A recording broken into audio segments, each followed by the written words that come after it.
안녕하세요. H성형외과 백정환입니다. 오늘 설명드릴 내용은 광대 축소술 후에도 교정되지 않는 얼굴 비대칭에 대해서 그 이유와 그 해법에 대해서 설명드리고자 합니다. 왼쪽에 보시는 부분은 환자분이 양악 수술을 하고 광대 축소술을 받았음에도 불구하고 안면 비대칭, 그러니까 턱선은 많이 좋아진 데 반해서 이 광대 부위에 남아있는 비대칭이 있어서 제게 내원하신 환자분입니다. 양악 수술 후에 물론 이제 턱이 과절제돼서 턱 수술도 재건도 같이 받으신 분인데요. 양악 수술로 일반적으로 이제 안면 비대칭을 교정한다고 하죠. 하지만 안면 비대칭을 양악 수술로 교정할 때는 이 교합을 위주로 한 하악의 교합 관계만을 주로 비대칭은 교정이 됩니다. 그 이유는 이 르포원 오스테오토미라고 해서 이쪽 상악의 절편을 만들게 되는데 이때 광대는 교정이 안 되죠. 그래서 이 환자분 같은 경우에는 양악 수술, 광대 수술, 안면 윤곽술, 턱끝, 전진술, T절골 할 수 있는 일은 다 했는데 결과적으로는 얼굴에 치아의 중심선은 맞아서 대충 어느 정도는 대칭을 회복했지만 이 광대 부위의 비대칭은 해결이 안 된 경우입니다. 정면에서 보시면 이쪽 광대는 2번 수술을 하셨음에도 불구하고 이쪽 부위가 조금 꺼져 있는 그런 비대칭이 있죠. 다시 말하면 오른쪽 광대는 앞으로 튀어나와 있고 왼쪽 광대는 뒤로 조금 누워 있는 이런 모습이 되죠.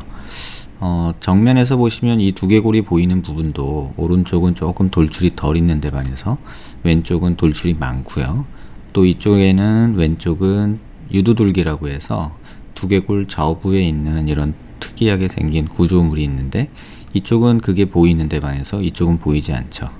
대신에 턱은 그럭저럭 대칭적인 양상을 보이고 있습니다.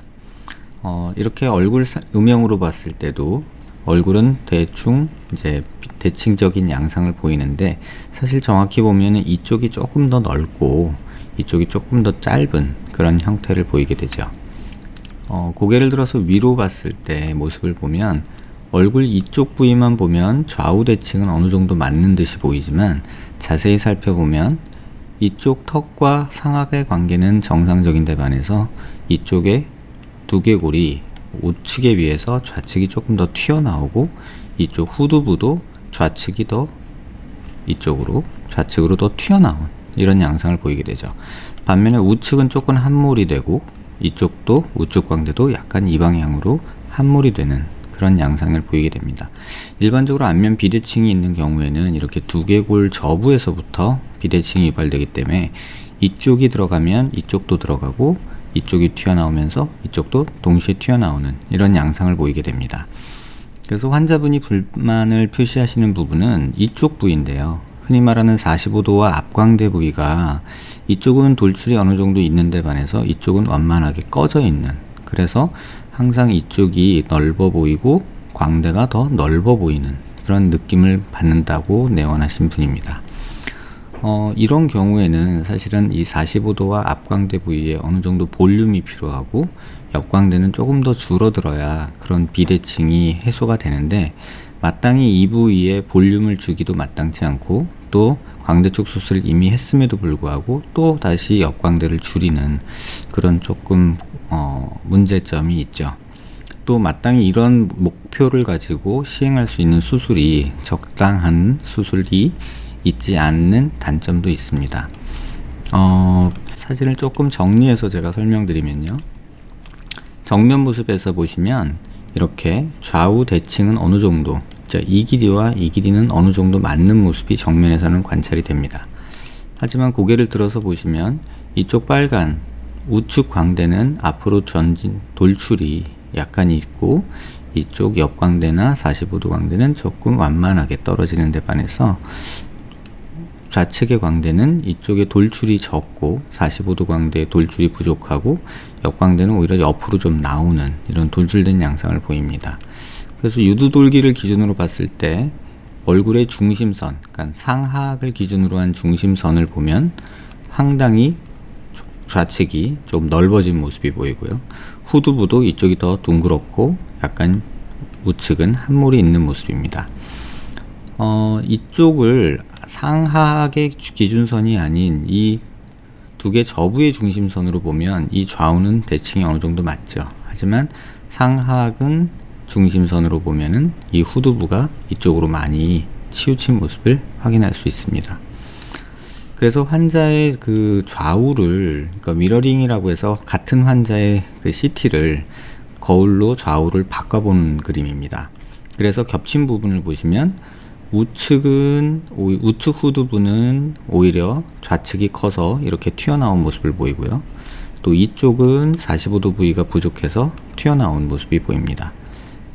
이렇게 된 경우는 이렇게 비대칭이 이 방향으로 이루어졌기 때문에 이쪽이 크고 이쪽이 크고 이쪽이 작고 이쪽이 작기 때문에 이러한 비대칭이 보이는 부분이, 그러니까 부족한 볼륨이 있는 부분이 이렇게 파란색으로 표현이 되는 겁니다. 이러한 경우에 보형물 디자인은 위와 같은 모습으로 하게 됩니다. 광대를 조금 더 줄이고 그 위에 볼륨을 줄 수 있는 보형물, 인플레이트 디자인을 하게 되는 것이죠.